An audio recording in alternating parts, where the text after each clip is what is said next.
Hello there, and welcome to the podcast where today I am joined by Justine Discouture. Hello, Justine. Morning. Hi, Gerard. Morning. Hi. Hi. Um, okay, so there's various things that would be really interesting to talk about with you. But one of the most poignant, perhaps, is that you are a stroke survivor, three strokes back in 2014.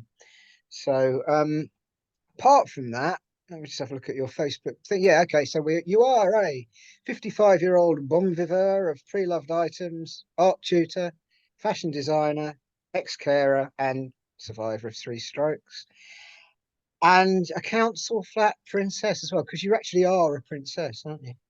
Yes, I am. M- uh, and it was kept secret from me, Gerard, until an uncle-in-law let it slip at age 6. At which point I turned into a Diamante welding princess overnight, which didn't go down too well in my South London school or my council estate. My dad was basically crowned.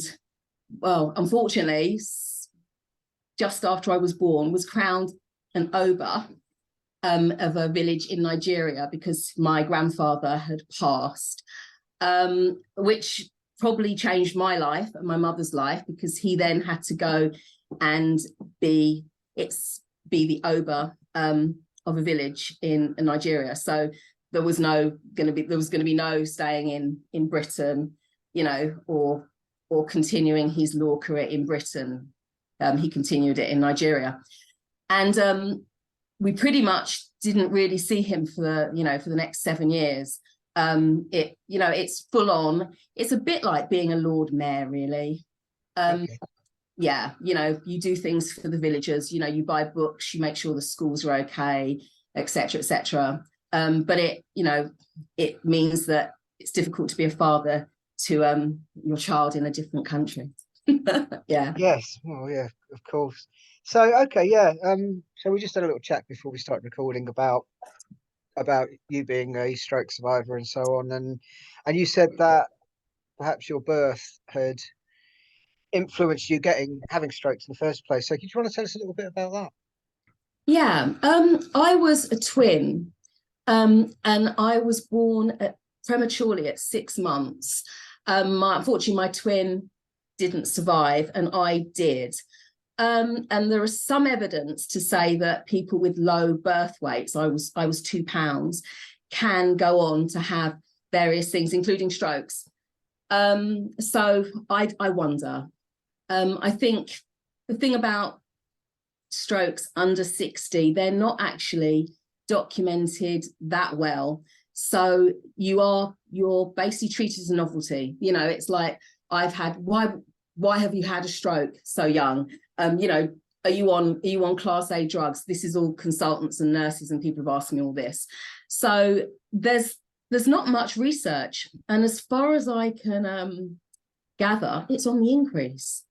Because obviously I'm in various different stroke groups, and I see loads of people who are much younger than I was and much fitter, and they're having strokes. And some, obviously, there's various different reasons. If you've got some people have strokes after a operation, for instance, so that tallies. But there's a lot of people with no particular reason for having a stroke. There's a lot of health conditions that can make you more vulnerable. Diabetes, obviously any heart conditions. But there's a lot of people who don't have those, or obviously the major one, high blood pressure. Mm. So yeah, it's a bit of a mystery. I had been diagnosed with white coat high blood pressure, which essentially shouldn't be a problem because you're only getting high blood pressure when you're in a medical situation. So I wasn't monitored. They knew about it, and it was picked up when I was waiting for an operation in 2012. But I was put on some blood thinners, and then I was told, no, you're fine. It's white coat. We only needed to monitor you whilst you were waiting for your operation. So, my blood pressure wasn't, no one ever mentioned it again until I had the stroke. and say at the moment my blood pressure's monitored, and obviously I'm on a lot of medication and my blood pressure's fine. But my stroke was pinpointed to my BP, but to me it doesn't really tally too much, because I'm not getting sustained high blood pressure. I can get very high blood pressure when I'm in a medical setting, but when I'm at home or at work, I know I don't. So I think possibly, yeah, my birth, you know, could have definitely contributed, because, you know, I was here before my time. So maybe things didn't kind of develop as they should. When I was a child, I used to be quite surprised and angered that doctors would say, "Oh, you're doing well for someone such a low birth weight." And, you know, they'd be saying this to a 10-year-old, and I'd be thinking, you know, but maybe, you know, maybe there was some reason, maybe there was some sense in that. I mean, I'm lucky to be here. I do feel like I've had kind of my 9 lives. So, you know, yeah. So I suppose I should be thankful. I think I'm luckily unlucky. The last thing I didn't say about my premature birth weight, it was actually a gas explosion, which enforced which brought my mother's labour on early. So yeah, so we were all quite lucky. Yeah. What a way to start, eh? Yeah, with a bang. Yeah, literally, yeah. Oh, fantastic. Oh, Well, dear. not fantastic, but yeah, No, fascinating. no. Yeah, fantastic's not the right word, is it? Okay, so let's swing it back a bit then to growing up now. We've sort of covered that a little bit, and we can come back to the whole stroke thing a bit more and how it's affected you, I would say. So you grew up in South London, I believe. I did, yes. Which I lied about for a long time, which was a bit odd, seeing as I'm still in South London. Who did you lie to? Everyone really. I would just say, oh yeah, I would just say I'm a Londoner, and then I might, if pushed, I might say, yeah, West Londoner. Yeah, upgrade. Yeah. Yeah, because I thought it's funny, you know. Yeah, I suppose I know you had this yourself. All teenagers think where they grow up is really deadly boring. So, you know, I was on that 159 bus, you know, aged quite young. In fact, yeah, I did used to go into town from age 9 on my own because my mum worked in the Strand. So I would go and meet her instead of hanging around my council estate at night, which could get a bit, you know. So in the autumn, I would go to meet my mum after school, get on the bus, and then sort of hang around until she'd finished if I was feeling particularly vulnerable on my estate, which could be great fun, but it also could be, you know, quite dodgy. Yeah. Is this Streatham you're talking about? Yeah, it was Albert Carr Gardens. It was Streatham, opposite Streatham Common. Really, the sad thing is the actual estate was very well built for a council estate, and it was a really nice position, you know, straight across to Streatham Common, and various sort of the ice rink and the swimming baths. So it was really good in that respect. But there's what can I say? There's a strange mentality with some people, not everyone in council estates, where I had friends that weren't allowed to leave Streatham, for instance, and some that weren't even allowed on the common, you know, their parents were fearful, you know, and this is in the 70s. So it was quite insular in many respects. I mean, I'm an only child to my mother. I do have quite a few siblings on my father's side. So I was used to doing stuff on my own. So I would wander around, travel around on my bike sort of further than I was actually, you know, really probably allowed. But yeah, Streatham, I found Streatham just very boring, even though, you know, there were things to do. I found there was a sort of mentality where, you know, it felt oppressive. So, and I think that maybe I wasn't fitting into stereotypes. Maybe if I'd been a rebel or a soul girl, it would have been easier.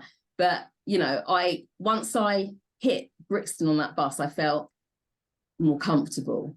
But, you know, did Brixton feel different to Streatham? yes, it did, which is quite funny, because the first time I went to Brixton, I went obviously on my own. I used to go with my mother to Marks and Sparks.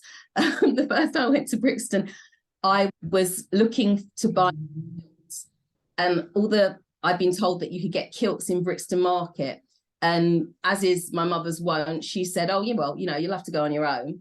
So I was 11. And I had been to the market, but I hadn't been on my own. And I suppose it was an adventure walking around, and the different response that I got, because I definitely did get a different response in Brixton from Streatham. And then, of course, later on in my late teens, there were blues parties, which now when I think of it were hilarious, because you had the people running the blues party. So you had your Rastas, and then you had your rebels, which, you know, soul rebels, sort of gabeaches, very smart, but Farrahs, very smart but boring, big wedge haircuts if they didn't have afro hair. Wedge haircuts. Yeah. And then you had us, which were sort of this kind of group of new romantic punk girls. And then you would have punks as well. So, you know, it was hilarious. It was very, you know, it was exciting, because you walked through the door and you just didn't know who was going to be in there. And this is actually quite funny. I did tell this story to someone the other day, Gerard. I obviously was on a different planet as a teenager, because I can remember walking in, there was some dub playing. I didn't know whose party it was. I walked in and I actually put your single on. Stop the party. So then I put your single on, and I don't know what I thought was going to happen, if everyone's going to start pogoing. Of course, everyone, they didn't say get it off or what it is. They just looked at me like, who is this crazy girl? And of course, I thought I was, you know, quite sophisticated, but, you know, I was a teenager. So I then thought, I'm going to have to dance to this. I put it on. I then proceeded to pogo quite slowly the whole record until it finished. And I think my friend was at the corner, just like laughing. And I suppose we probably were drinking cider or something. But yeah, and now it seems extraordinary that I would do that.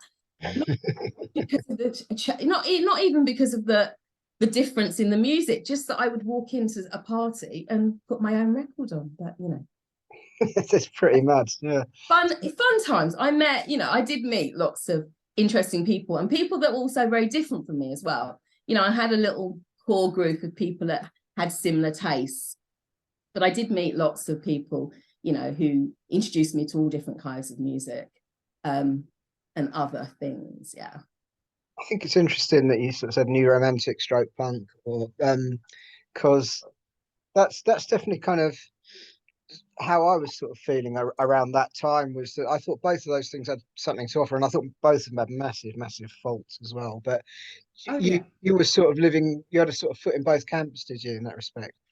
At the beginning, yes, yeah. So when I was 81, when I'd be 14, 15, I was probably moving more to punk. But 1980, things change so quickly when you're that age. I mean, yeah, I come from the two-tone. Two-tone had definitely introduced me to. Okay. But, you know, I thought I was interested in that for a long time, but it was quite a small time, really. And yeah, then it was new romantic. It was Adam and the Ants, and this is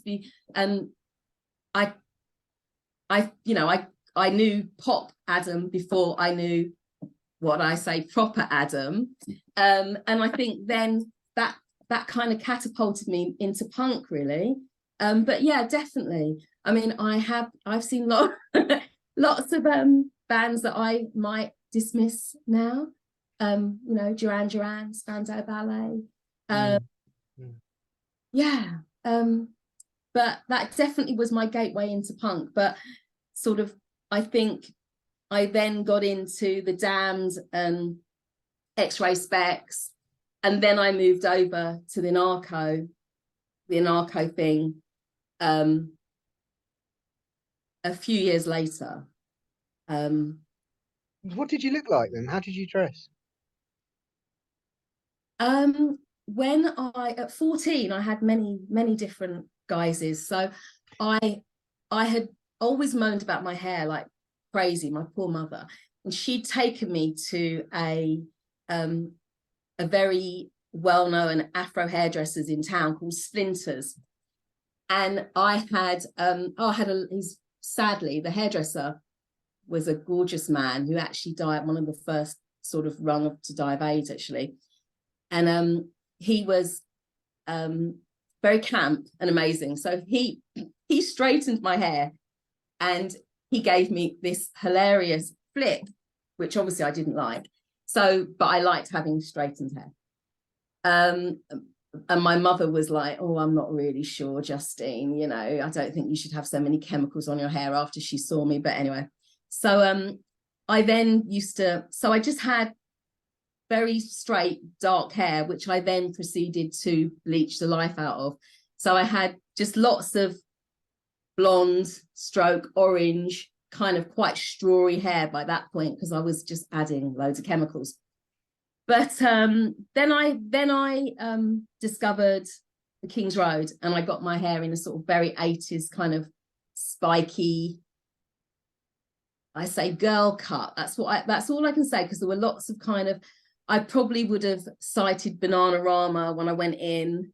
So it was kind of short and spiky, and again, bits of blonde here and there. And then latterly, as I got more into the anarcho thing, I had like a red Mohican, and I've had that for quite a while, actually. Yeah, that was a nightmare to keep up. You know, oh my God, hairspray, umbrellas, you know, no water at all. Just yeah, but I did have that hairstyle for ages. And then I used what did I do? I ended up with some hair from Antenna, which was actually my first redundancy package from being a designer. So instead of doing something sensible like going traveling, I spent it on my hair. So I remember Antenna. yeah. I And remember you know it what? being incredibly expensive. Yeah, well, that's why I spent my redundancy money on it. Fun. I mean, I think it was the whole experience. It was for a teenager, it was just awe-inspiring, really. And, you know, you might have some minor band people getting their hair done while you were there, because unfortunately it did take an eternity to get them to actually fix all the hair in. They were heat sealed, and yeah, it was a bit of a pain, the length of time. So I just changed my look quite a lot. You know, so everything from spiky Mohicans and to my natural. I had locks for a while as well, in sort of mid 80s, late 80s. You know, So you said you were a designer, yeah? yeah. Oh, yes. I had gone to Croydon Art College, which I hadn't wanted to attend until I had found out that Malcolm McLaren and Jamie Reed had gone there. So I thought, okay, my art tutor at school had said, why don't you go to Croydon Art College? And I said, I want to wait until I'm 18 and do an art foundation. But I wasn't keen on staying on at school. So at 16, I went and studied fashion at Croydon Art College. And that's a two-year BTEC course, which was enjoyable. It really was. I learned a lot. Wasn't keen on Croydon. I'm still, you know, even though I was underage, they often wouldn't serve me in pubs. They quite a few pubs said, "Oh, we don't serve punks." But it was a fun time, and I got headhunted by Sterling Cooper, which was a high street shop at the time, who had kind of seen its glory days. Originally, it had Anthony Price. It was one of its designers. So in the 70s, it was quite flamboyant and quite influential. But by the time the mid 80s came, it was on its last legs, and I was employed to be their streetwear designer. Little did I know that they were literally just waiting to go into receivership. Yeah. So it didn't last long. Did do a collection though, and kind of got to know how kind of corrupt high street fashion is, because a lot of my job was going to other shops and sketching their designs and coming back, talking to the head designer, who would say, "Oh, that's brilliant, we'll copy that, we'll just do 2 buttons and change the collar slightly." So my illusions about fashion and being really creative were shattered, because I thought they were employing me to be, you know, the new Vivienne Westwood stroke Galliano, and I was going to be doing this amazing stuff. But again, going to receivership was interesting, very dramatic. So I had done a collection, and the collection was there, hanging up on the design rails, and suddenly all these literally men, security, burst in and said, "No one take anything." And we were escorted from the premises after being searched, making sure we hadn't taken, I don't know, my designs, I suppose. And that literally was the end of that. Yes. So is that a world that you stayed in, the sort of design world? For a time, but on my own terms. I actually, after that, I actually got a job with Kensington and Chelsea Council, where I was working in a play centre. And again, I took it mainly for the wages, but I love children, you know, and it was off the King's Road. So I think my choices were quite odd. I would take a job because of the situation rather than the actual job. So I did that for only a year and a half. It seemed like a long time. And then I started a stall at Camden, selling my own designs. At the market? Yes, Camden Market. But soon morphed into really recycling rather than my own designs, because I realised that it was more money to be made in, you know, customising. So I think at that time I was just starting to go. In fact, Taboo and places were closing at that time, but I'd been in the clubbing scene for a bit. So the Mud Club, Taboo. So I was kind of into that kind of clubby glam going out wear. And that was really easy to customize stuff. So I did that for quite a while, 8-9 years. Wow. Yeah, and I loved it. I mean, I really did. I used to also sell to a few shops, World and a few other little boutique shops, and it was fun. It didn't feel like work, and it was a great place to be. Did that until the mid 90s. Tell me about the clubbing scene then, because it seems quite, I feel quite sort of conflicted about all that, I think, really, because there seems to be an awful lot of creativity, but an awful lot of elitism and pretentiousness as well. So, I mean, how did you find it? That's a complete outside view. You know what? All of those things. I love fashion, and weirdly, obviously, the music.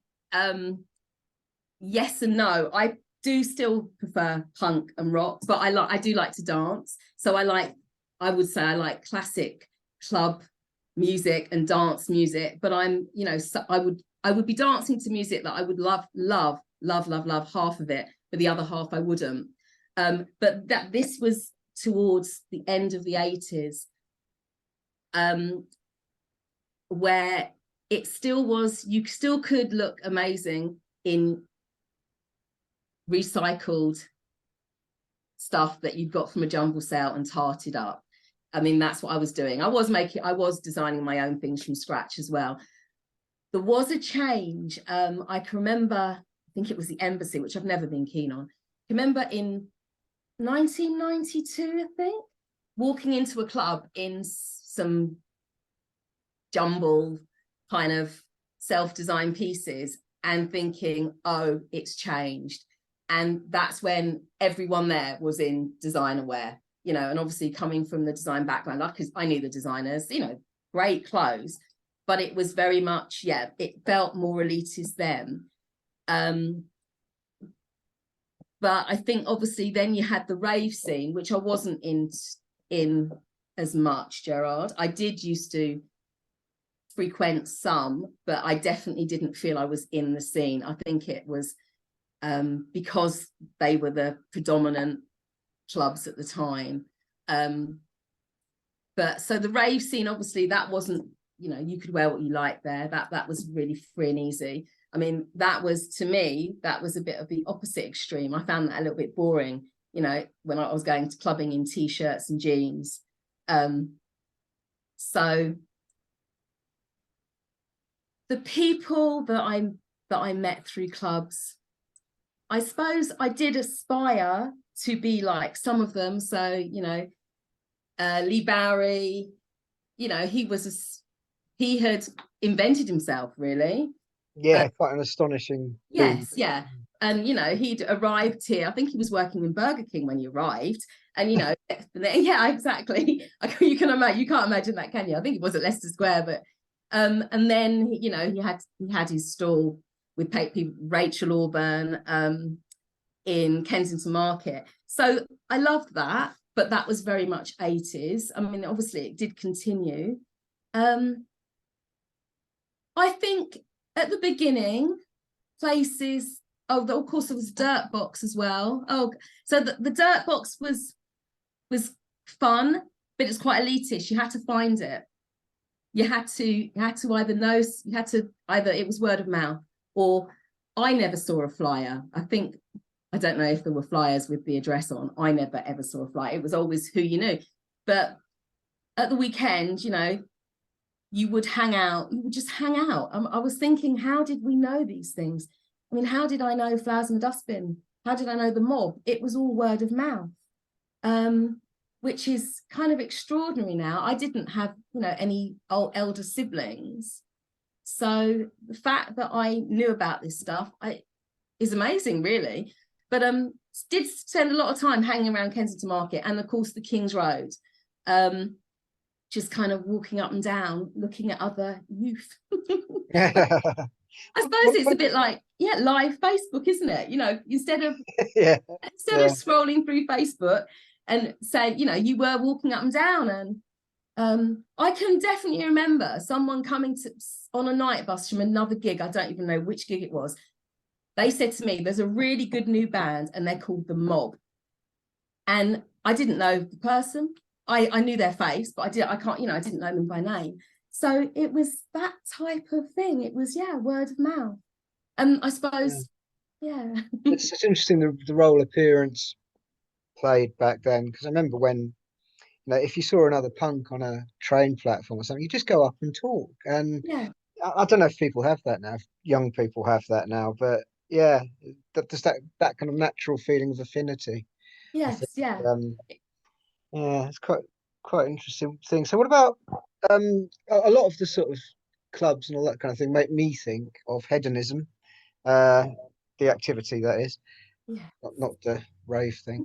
Um, were you indulging quite a lot in when you were going out clubbing? No, I wasn't. And this is actually quite funny because I don't want to incriminate people that know me. circle that I mixed in was very full on that score, shall we say, really. Yeah. But I didn't.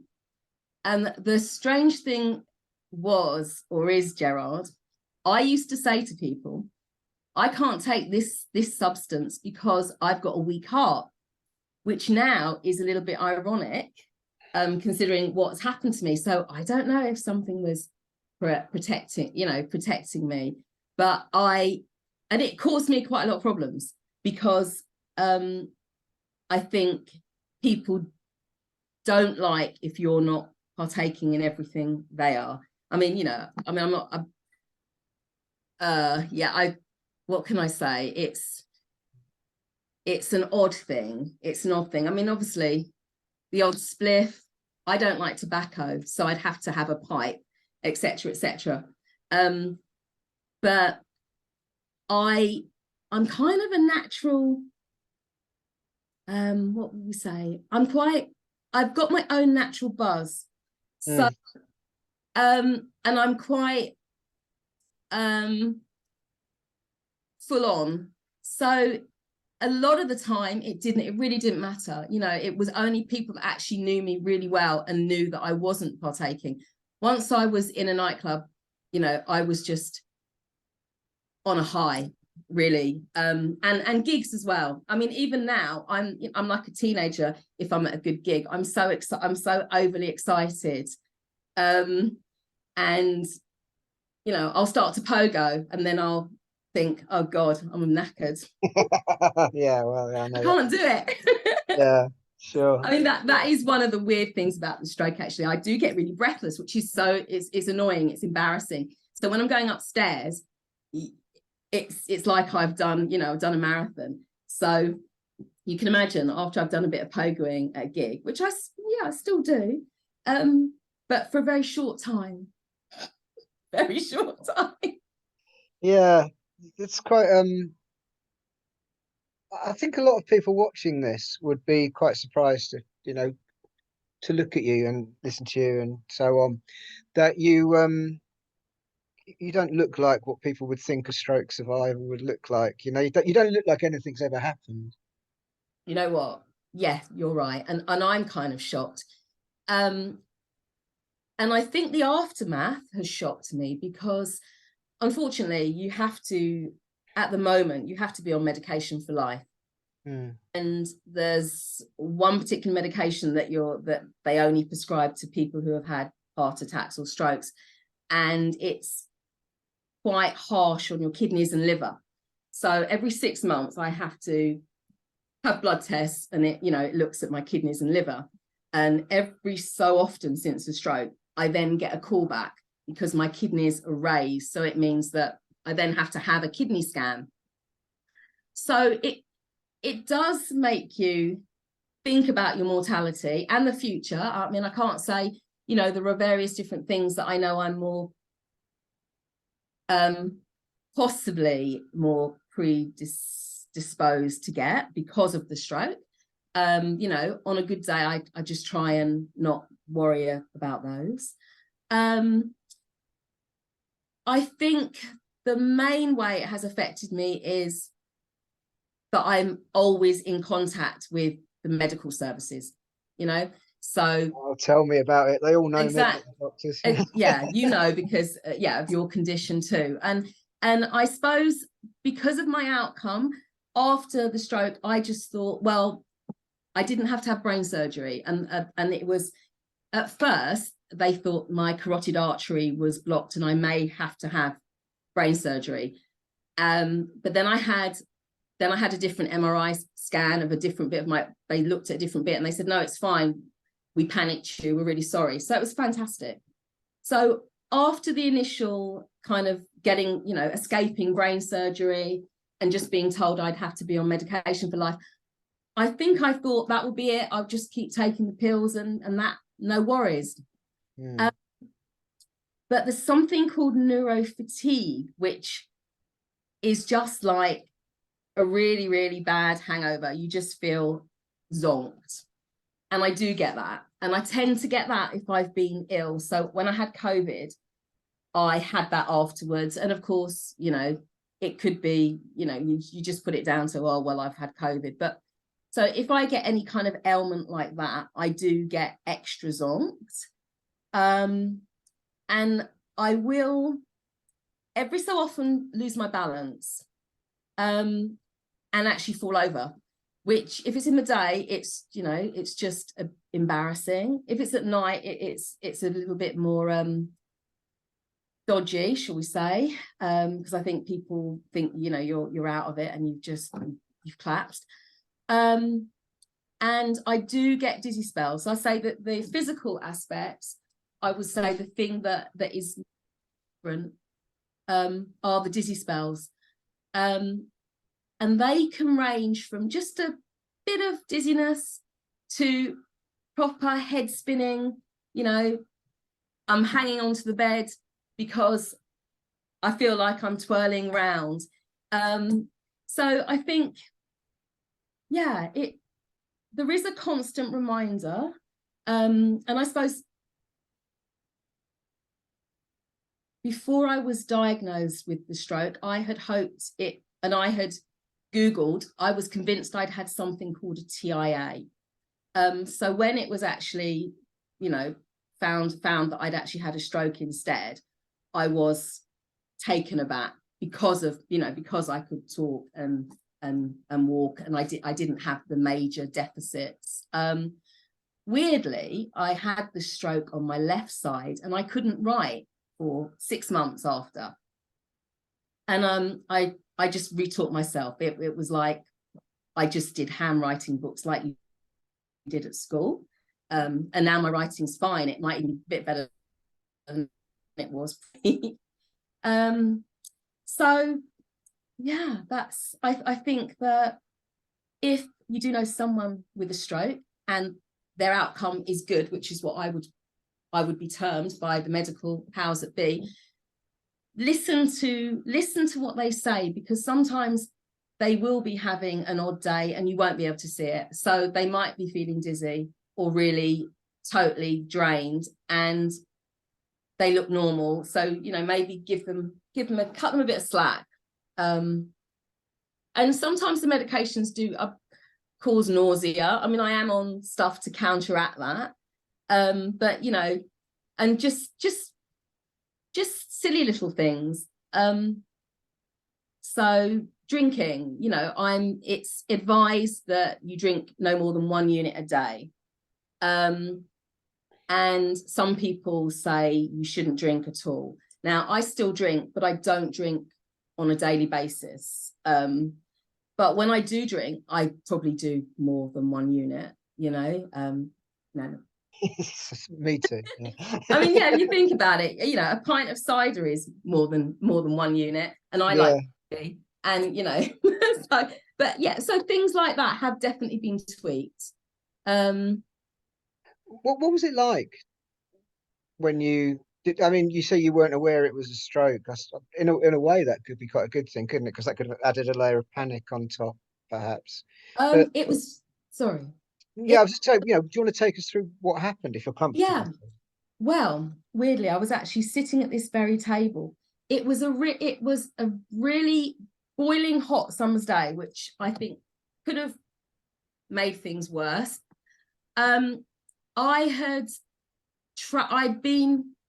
was meant to be catching a train, and the train had been cancelled, so I'd had to do a journey, an hour's journey on several buses. So I'd been on buses for about 1.5 hours. So I was really hot. I was hot and bothered, and I don't know, I just felt a bit tired, but I thought nothing of it. So I was back in this house, and I was eating and I dropped my knife and fork, and it was almost as if I was watching myself from above. So I tried to say, oh, that's funny, I don't know why I've dropped my knife and fork, but I couldn't talk. But in my head, it was very kind of slurred. I was sounding like I've dropped my knife, but nothing apparently was coming out of my mouth. So this was minutes, literally minutes. Then afterwards, I was just very foggy. And I was here with David, and I said, that's really strange. I couldn't talk. And he just said, you just looked really out of it. So I thought, well, maybe I'm gonna have a brain tumor. And I just thought, well, I'm okay now. And it was a Sunday night or Sunday evening, and I was freelance at the time, so I didn't want to. This is awful. I thought, well, if I go to A&E, I don't want to miss working tomorrow. And so the next day, I felt headachy and tired, but I didn't think anything of it, and I was actually relieved that I'd woken up. So I carried on as normal. I then had another one of these episodes, and this was in the shower, and I was on my own in a house on my own, and that really freaked me out because obviously I thought, what if I had fallen over? So I went to the GP. It was a summer. How much longer was it after the first one that you had the second? This was about 5 days. Right.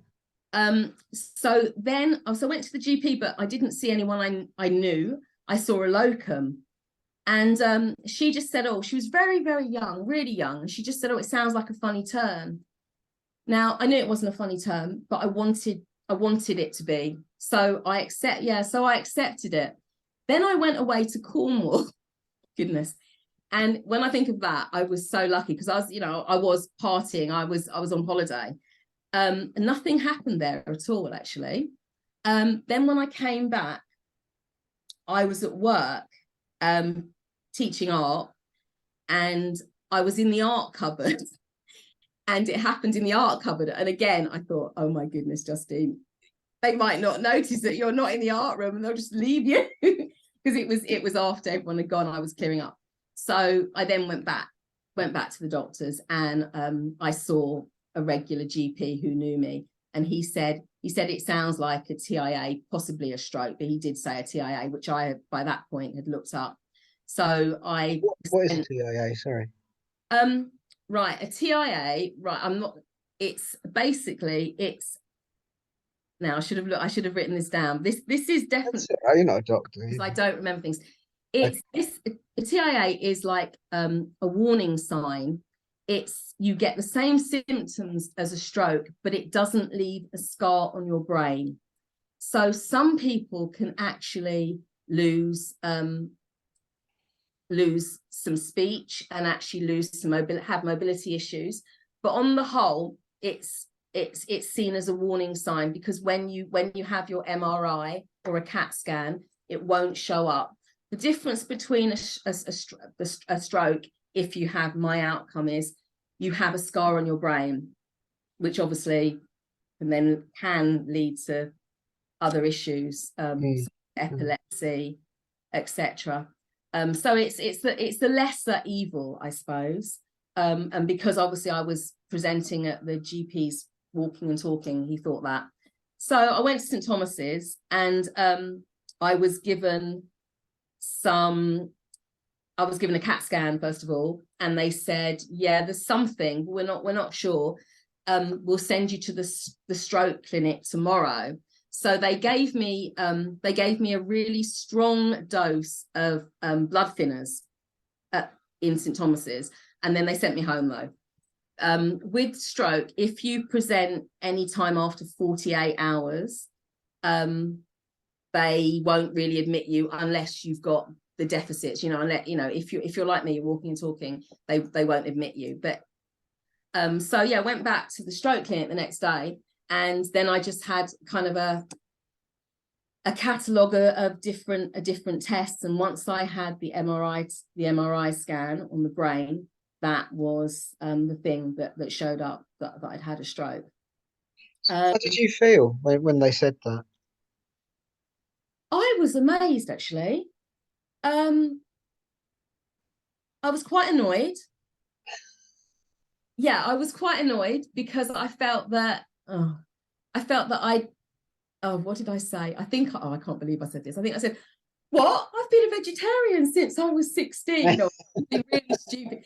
And yeah, something really, really stupid like, yeah, I suppose everyone does. It was why me. But, now I actually think I'm lucky. I am lucky. It could have been so much worse. And it's a really difficult thing, Joe, because even though I now think that it's a bit inconclusive as to why I had a stroke, my father had died at 54 of a heart attack, and his son, my half brother, who I didn't know, had died with a heart attack at 46. So I was, and obviously they were asking about your family history. So at that point, I was annoyed, thinking, oh my God, the only thing I've inherited off my dad is that. There's a lot of issues about inheritance and stuff. So yeah, oh dear. But however, 2 years later, my mother, who was then in her late 70s, she also had a stroke, and that was undetected. I have found my mother on the floor, and because of other health issues she had, they were checking different things. But after being in hospital for many months, they gave her a brain scan and found she'd also had a stroke. So I thought that's really interesting that her stroke presented like mine, because she could still talk. Mobility was not good, but that wasn't necessarily the stroke. She'd had that prior. And then I started to find out that there were quite a few strokes in my family on my female Scottish side that hadn't been talked about.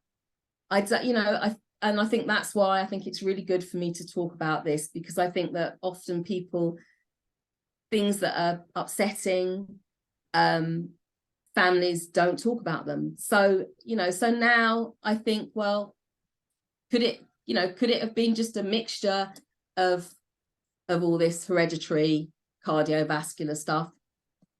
Possibly. Yeah.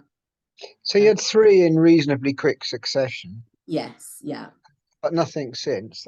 Nothing. No. Nothing since. So the medication is, even though I'm not keen on it, obviously, the medication I think is doing its job. I think that with strokes, you tend to have a cluster, from what I can gather. I was, for the first 6 months after being diagnosed, I had to go to the stroke clinic once a week, and and they would sort of, well, they do all the normal obs, but they would quiz you, have you had anything? So no, I'm, fingers crossed. It will be good. Yeah. So did it change your outlook on life?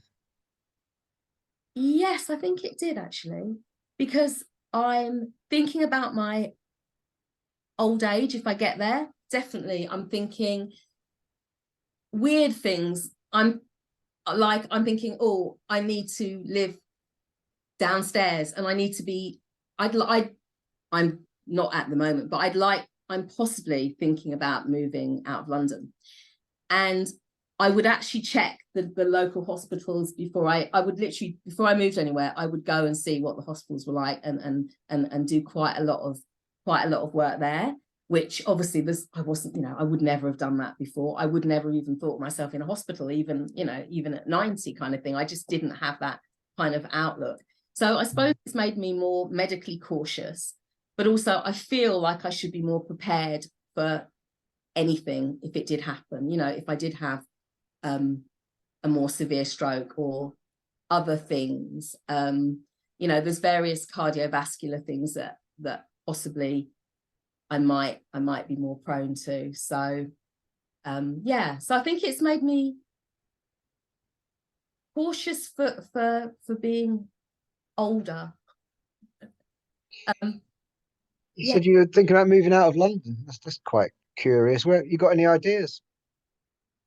Oh, no, I've got some relatives in Suffolk, and that's quite nice. But I like the sea. I mean, there's places in Cornwall that I like, but I think that I maybe should be nearer to London, because if I did live out of London, I know that I would like to get into London quite quickly. And of course, there's Hastings and places are very fashionable at the moment. I haven't checked that one out properly, actually. I think I need to go and stay there for a while and see if it really is that much fun. I would if I were you. We thought about moving to Hastings when we came down to the coast. We went to Yeah, Hastings, Eastbourne. I mean, I'd already lived in Brighton loads, so I knew that. yeah, But yeah, we had a very negative experience in Hastings, truthfully, which just doesn't really tally with what everybody says at all. Oh, right. Okay. That's what didn't you like? That's interesting. Well, did everybody walking around just seemed to be wearing Chelsea tops or looking like junkies? And like I said, I don't want to get sued by the Hastings Tourist Board or anything, you know, 'cause I'm sure it's not. There's loads of kind of artists and they've made a deliberate attempt, haven't they, Yeah. to take Yeah. artists down there, Hmm. and you know everybody seems to think it's really great. It's just we must have caught it on a bad day or something, quite frankly. Yeah, that's Um, interesting. I mean, yeah, the thing is, I only do day trips there, so I think I wouldn't move anywhere without staying on several occasions for more than 2 weeks. I think you've got to get, mm, haven't you? mm, You really have got to get a good feel. I mean, Brighton. Obviously, I love Brighton. Brighton's probably too expensive for for me, but yeah, Brighton's fun and obviously nice because you can get back into London. Um, mm, mm. I Yeah, don't well, know, Gerard. Yeah, yeah. it's the Think about world those is. places. Is you know Brighton's just an hour on the train to London, Yeah, which is actually just as near to Victoria as you would be in Harrow or something time wise, you know. yeah, So, of course, yeah. yeah. Yeah, and sometimes in London now, I mean, there's lots of gridlock times. I mean, I think that we'll have to see really because we're in such volatile times, aren't we? I mean, who knows? Who knows what is going to happen in the next Did year did or so. did the Strokes change your outlook uh on the wider world as well? Do you If know that what? makes sense. Um, it's actually made me want to see more of the wider world. Actually, um, um, I think so. Yeah. That's a good question. Not in a philosophical way at all, but in a way that I just feel that I need to explore more. Um,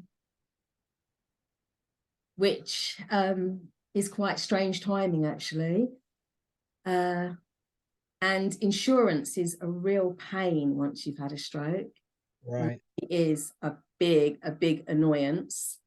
Um, I mean, there's lots of things. I mean, I don't know. Maybe latterly I might start campaigning because there's a lot of people on blood thinners and stuff, and you have to pay for them. I know that when you've got diabetes, you get them free. So that it might be if more people are going to be on blood thinners, maybe we should be getting them, free. Um, You don't get them free, no? no, you don't. No, and there's also the way in which they're prescribed. Most people are on multiple because they kind of like give you a cocktail to match you, I suppose. So no, they're not, and there are definitely more and more people on them. Uh, Mm, that's shocking. yeah, it is really. I was new to all this, so it's a real, and obviously it is for life. So it's like an expense that has to be covered by, yeah. So it's quite expensive. I'm laughing as well because I was told to buy a bread machine to make my own bread by the consultant after I had a stroke.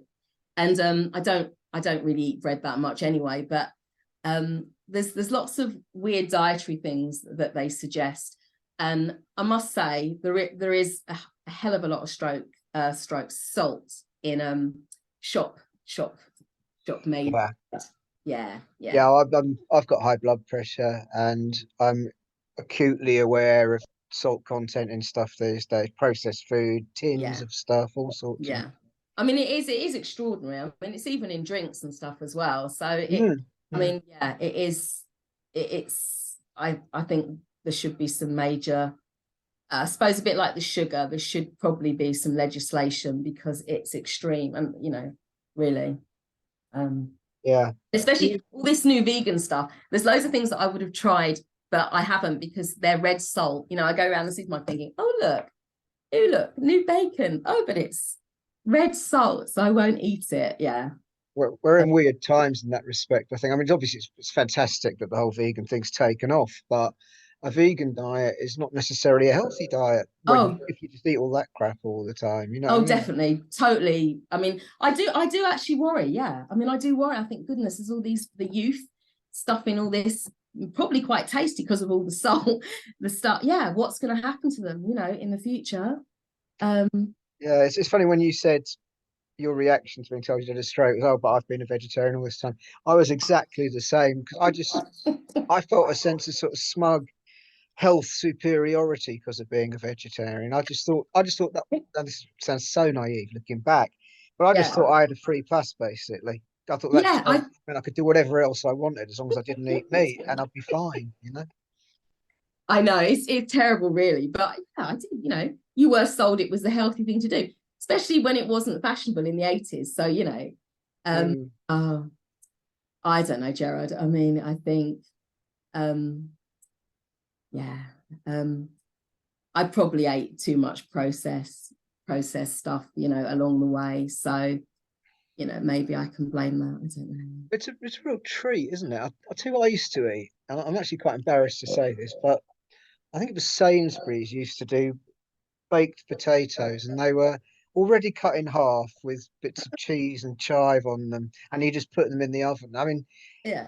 you get all sorts now, don't you? You can buy grated cheese now, can't you? It's just Yeah. ridiculous. But it was the thrill of something already being there and made for you, and knowing it was going to taste good. It wasn't a gamble like when you cook yourself. You know what I mean? So Uh, yeah. oh no, sure. Sainsbury's actually did my all-time favorite vegetarian Um, pie. Now, I never ate. I didn't really eat pies when I ate meat. No, I ate Scotch pies because obviously I was born in Scotland and Scottish roots.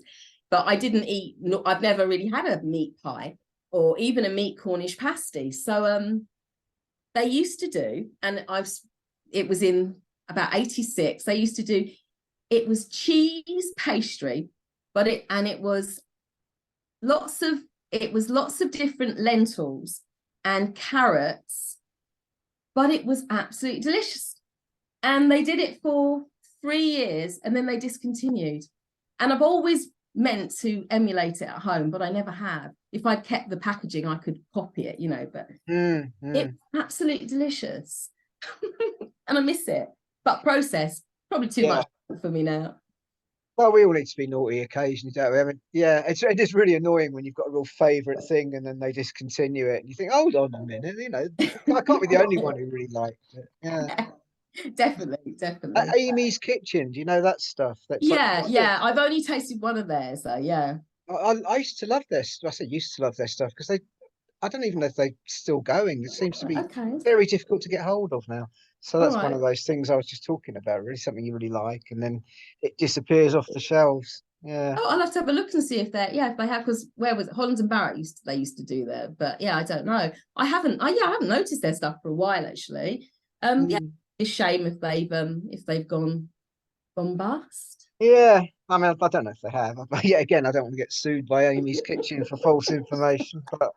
But yeah, I don't seem to be able to get hold of it very easily now. Whereas it used to be in, I don't know, Waitrose or wherever. So Okay, okay. yeah, so there we go. Yeah. So what's life like for you now? How much medication are you taking, and how much does that get in the way of stuff?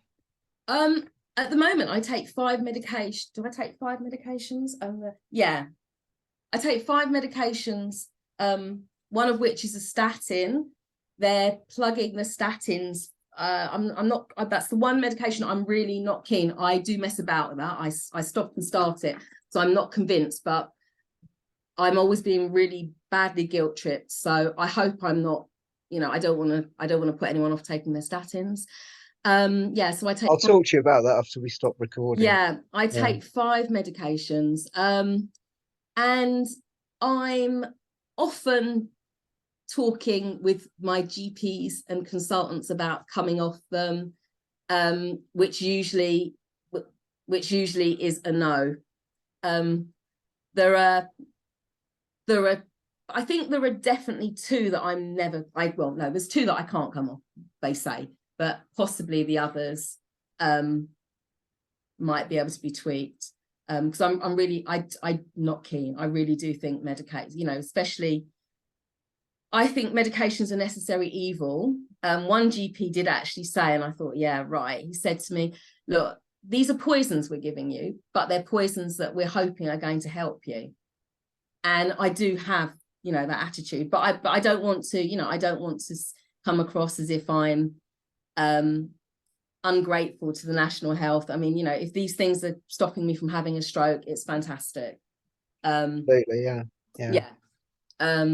Yeah, but it is also weird. I mean, I take 3 or 4 tablets of a morning, and it's an interesting juxtaposition, isn't there, between sort of what we've just been saying about processed food and how wrong that can feel sometimes, or naughty at least, and then you're just taking these pills every morning, which Yeah. obviously they're doing you good and all that kind of thing, and I wouldn't not take them, but it does feel a little bit a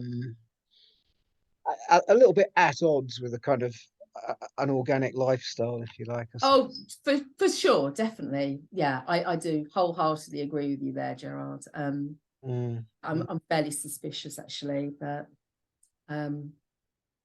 yeah, well, statins, like I said, I don't want to get into what I think about statins really on this recording so much. I do take them myself, but I resisted them for years. I just yeah, and they were, like you said, they were heavily kind of guilt tripping me about it, saying you really got to take these and so on. And yeah, well, it's a can of worms, that one, that is perhaps best left for another time. But yeah. for So sure. Time will tell, I suppose, huh? yeah. Just go back to the strokes then, just to sort of finish off. Is there any sort of advice you'd give for people who've had strokes out there at particularly at a young age? Yeah, I would say be kind to yourself, but listen to your body, because it can be confusing. At the time of my stroke, I was told to not think every headache or every cold was a stroke, but to be cautious. I've since been told by a nurse, if I ever get a headache, to report straight to A&E. Which obviously I haven't done, and I've been fine. So I say, yeah, get to know your body. And, sometimes it is difficult, because you do think, should I be more concerned? But also, life sometimes imitates problems. So after my mother died, my blood pressure was fairly high. And I had been advised again, if it got to a certain, if it was too high, to call an ambulance. But because I kind of knew my body, and knew that it probably was just a temporary thing, and I was checking it, I was fine. But I suppose be vigilant, and be kind to yourself. And if you have an off day, it's an off day. It's yeah. And good luck, I think, Gerard, I would say, because everyone's so different. I would really just say to people, good luck. But if people are watching this and they do know people who've had strokes, and especially ones with hidden symptoms, no one is going to say they feel ill or tired if they don't. I really do. I do think that. So maybe sometimes just cut us some slack. Absolutely. Absolutely. Well, thank you. I'll stay online after I've finished the recording. But Okay. that would be a good place to leave the recording, I think. So thank you so much for your time, Justine. Thank you, Gerard, and And thanks. yeah, I hope somebody out there will really kind of get something, because that's the whole point of these things, really, isn't it? You know, hopefully someone somewhere will get some real serious benefit from this. Thank you. I really hope so. Yeah, I definitely, Thanks for your time. Bye.